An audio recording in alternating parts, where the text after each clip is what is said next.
아트만 사상이 영혼 사상이에요. 영혼. 영혼이 있다. 영혼이 윤회한다.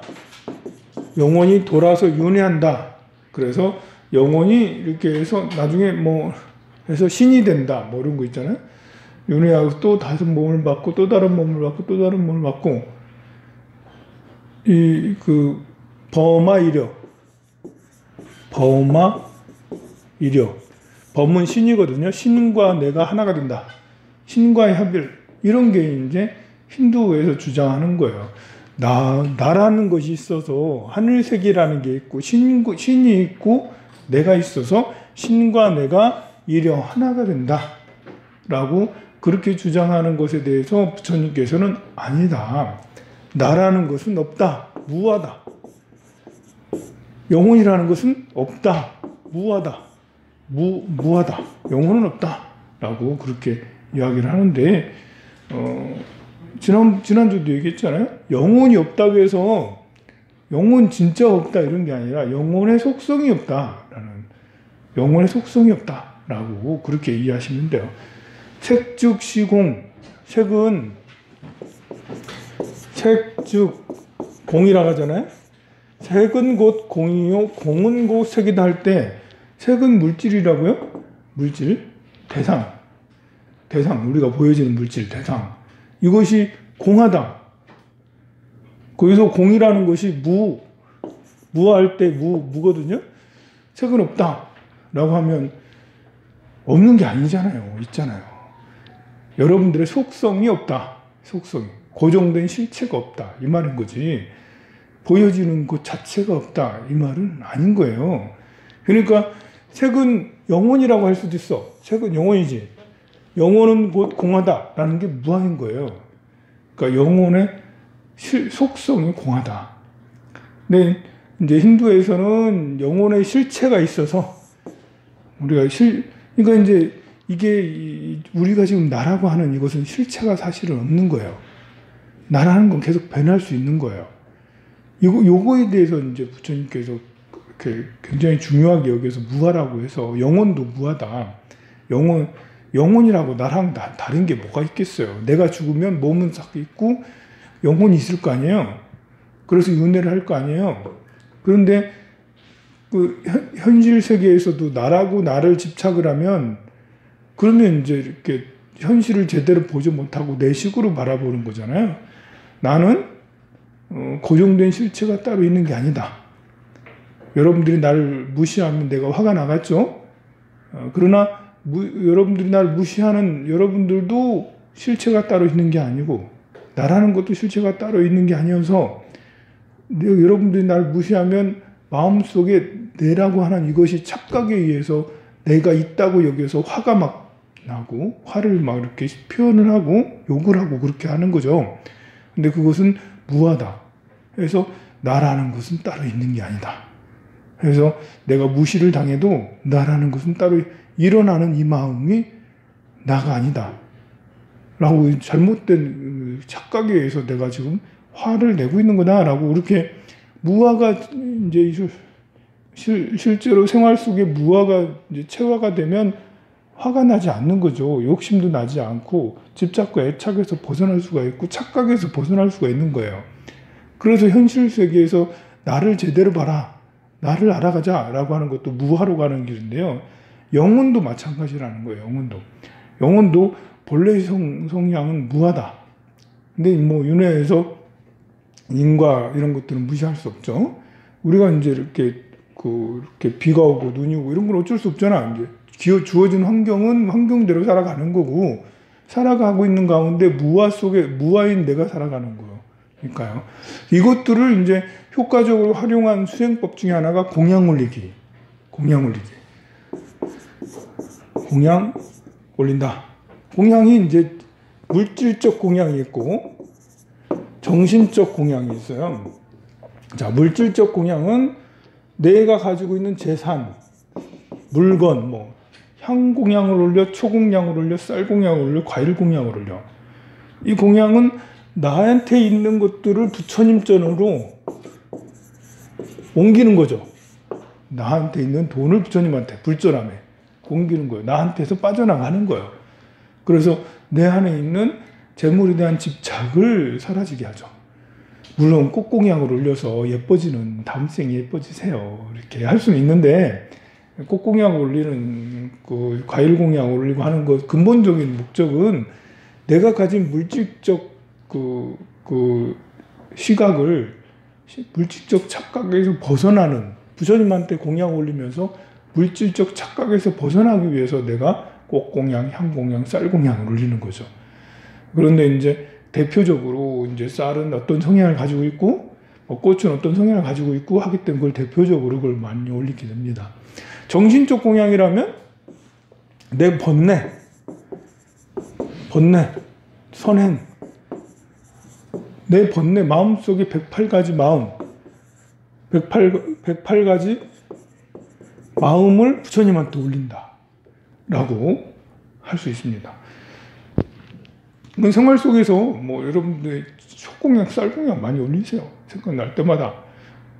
이제 실제로 이렇게 돈이나 과일은 하나예요. 이렇게 내가 할 수 있는 거, 뭐 3만 원어치, 만 원어치, 또 좀 많으면 10만 원어치 해서 공양 올리는 거예요.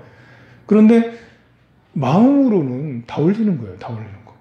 내 전 재산을 부처님한테 공양 올리오니, 심지어 나의 아들을 공양 올리오니, 나의 딸을 공양 올리오니, 내 가진 집을, 전 재산을 공양 올리오니, 늘 내가 가진 모든 내 옷이라든지 내 몸뚱아리를 다 공양 올리는.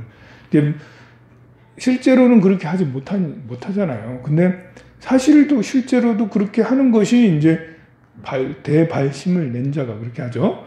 대발심을 낸 자는 가진 재산도 다, 법화경에 자주 나와 처자식도 보시하고 막 이런 말. 처자식을 보시한다고 나름 경전에 그 말고 약간 웃기기도 해요. 이제 옛날에는 제 처자식을 팔기도 했으니까 옛날에는 팔았어. 그걸 재산으로 여기고 말해야죠.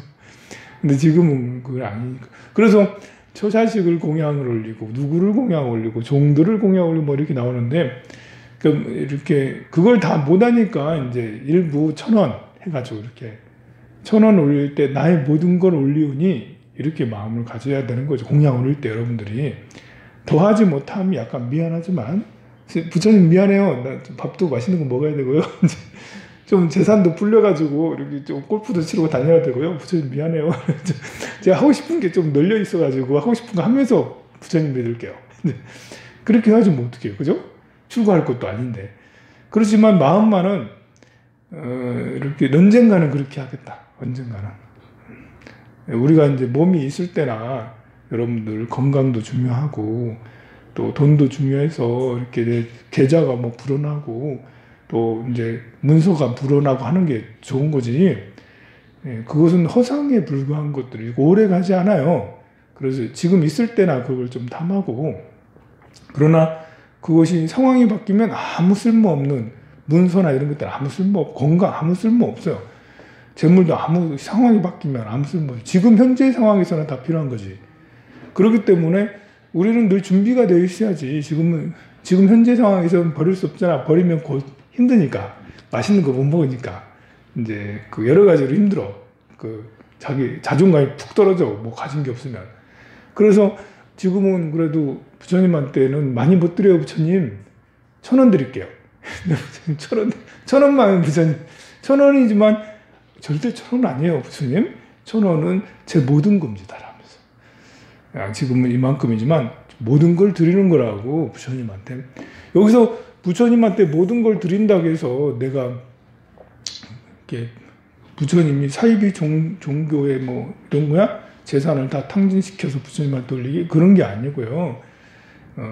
내 마음속에 물질적 욕구를 완전히 제로로 만드는 그 애착과 집착을 완전히 끊기 위한 작업이라서 부처님이 여러분들의 돈을 탐하는 게 아니에요. 사이비 교주라면 신도들의 돈을 탐해서 그거 가지고 재투자하고 뭐 그렇게 하겠지. 근데 그 부처님은 그게 아니죠. 여러분들의 재산이 하나도 필요 없어. 그래도 받아, 부처님은. 여러분들의 탐욕심과 어리석음, 번뇌를 벗게 하기 위해서 그렇죠.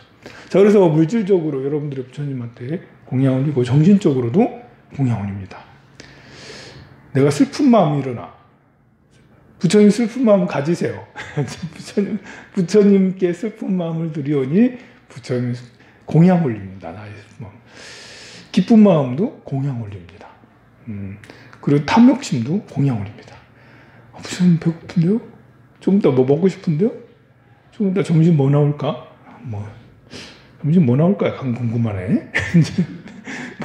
이런 마음 일어나면 이 마음을 부처님한테 공양 올립니다. 아들 생각이 나요? 아들 생각이 나는 그 생각들을 부처님한테 공양 올립니다. 뭐 돈 생각이 나요? 문서 생각이 나요? 그것들을 공양 올립니다. 라고 이렇게. 내가 어디가 아파요? 배가 아파요? 위가 아파? 부처님 제 위를 가지세요, 제발. 부처님 내 위가 아픈 것을 공양 올립니다. 시기 질투심이 날 때도 있죠. 내 친구가 잘 나가. 돈 벌었대.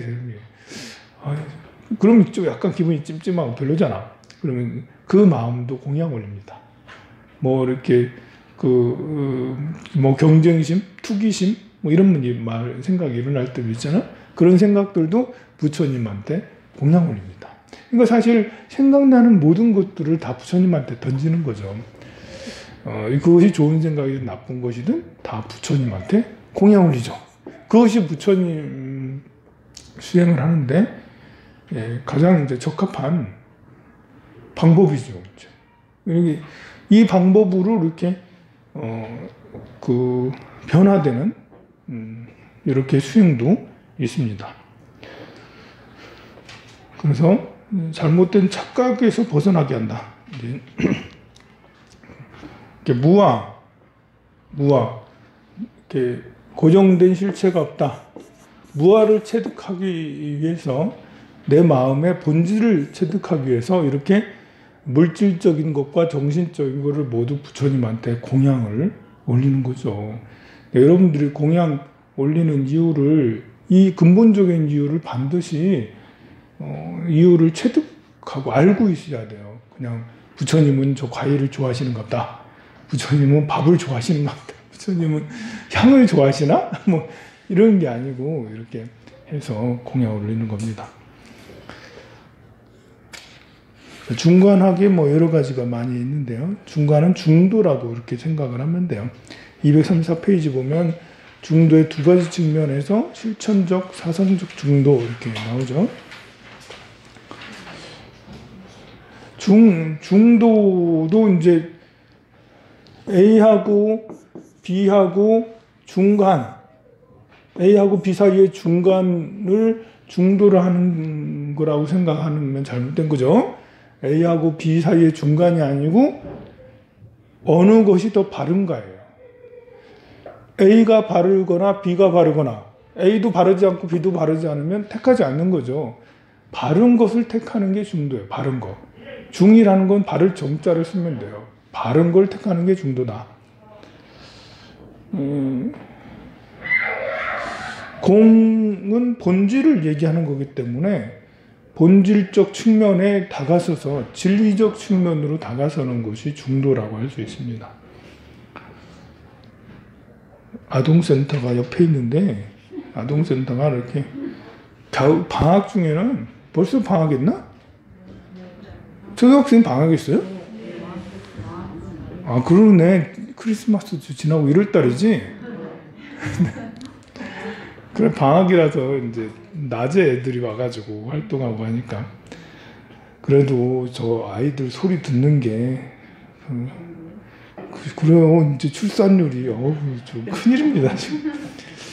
이제 이렇게 그 상담 중에 가장 많은 상담 중에 그 여러분들이 물어보는 것 중에 우리 아들 우리 딸 결혼 이걸 물어봐요. 자꾸 하도 안 하니까. 제가 이렇게 보면 생년월일을 보면 분명히 여자나 남자나 이거는 이제 같이 사귀고 같이 애인 뭐 이렇게 할 수 있고 뭐 충분히 결혼 생활을 가질 수 있는데 우리 딸은 전혀 생각이 없다는데요. 우리 아들은 전혀 생각을 안 하고 있는 것 같아. 뭐 이렇게 사귀지도 않는 것 같아요. 이게 이제 트렌드가 된 거예요. 트렌드가. 이 시대의 트렌드가. 아니 남자가 여자를 사랑하고 이렇게 남자가 여자가 남자랑 서로 사귀고 하는 게 속세 그냥 일반적인 그 어떤 흐름 아닌가요? 여러분들 시대는 아닌가? 하여간 남녀가 서로 이렇게 연애를 하는 것은 그냥 이렇게 인류 보편적인 문화이지 않나요? 그런데 대단히 너무 이렇게 신기한 게 21세기 지금 2022년도에 대한민국의 젊은이들은 그 연애를 하지 않는 것이 트렌드가 된, 뭔가 좀 안 맞는 우리의 근본 욕구에 반하는 이런 일들이 생기고 있어요. 지금 생겼어요. 아니 이렇게 엄마가 잘못 보고 있는지 모르겠지만 여러분들이 아들 딸이 정말 연애를 안 하고 연애를 하는데 여러분들이 몰라서 그럴 수도 있겠지만, 근데 엄마가 자꾸 아닌 것 같아. 진짜 아닌 것 같아. 그런 사람이 한 사람이 아니고 다수라는 거예요. 그러면 이제 우리가 이렇게 그 결혼 못할 사람이 있나 생각을 해볼까요? 그 연애운이 뭐 이렇게 부부운이 없다. 사주에 남자가 없다. 사주에 여자가 없다. 그럴 수 있어요? 사주에 남자를 뜻하는 글자가 있고 여자를 뜻하는 글자가 있어요. 있기는. 근데 그게 없으면 진짜 여자가 없나? 진짜 남자가 없나? 그렇지는 않아요. 집세도 다 제짝이 있다고 이렇게 아무리 사주에 남자가 없어도 결혼하고요. 여러분들 생각해보면 여러분들 세대에 결혼 안 하는 사람이 1% 되나요? 여러분들 아는 친구 중에 결혼 안 한 친구 몇 명이나 돼요? 100명 중에.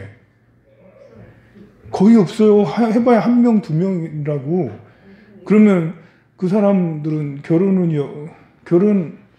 거의 99% 결혼 이제 다 했다고. 그때는 결혼을 운이 없는 사람조차도 집세기가 짝을 찾는 것처럼 다 짝을 찾아가지고 다 결혼을 했어요. 강제로 하든 아니든 연애를 하든 중매를 하든 어떻게 해서든 다 갔다고. 근데 지금은 이제 반 이상이 안 해. 30살 이전에는 반이 뭐예요? 10%도 10% 정도밖에 안 해. 30살 이전에는. 그리고 30살에서 35이 한 30-40% 이렇게 하는데요. 이게 이제 그 40살인데도 연애 한 번 안 하는 사람들이 많아요. 요즘에는. 지금 그 비혼주의 사람도 많고. 그렇다면 지금은 바뀌었나? 옛날하고 지금하고 사주가 바뀌었나? 아니거든요. 문화가 바뀐 거예요. 문화가. 그래서 이렇게 우리 아들은 왜 안 하지? 라고 하는데, 그게 이제 이 시대의 문화가 돼버려서 안 하는 사람들이 많아지니까 내 아들도 안 하는 거지. 그거 어떻게 하겠어요? 하도록. 그것이 고통인 부모도 있더라고요. 내 아들이 아직 결혼 안 한 것이 분한가 봐. 그 굉장히 힘들어 하시는 분도 있더라고. 근데 뭐 할 수 없지 뭐. 근데 시대가 그런 걸.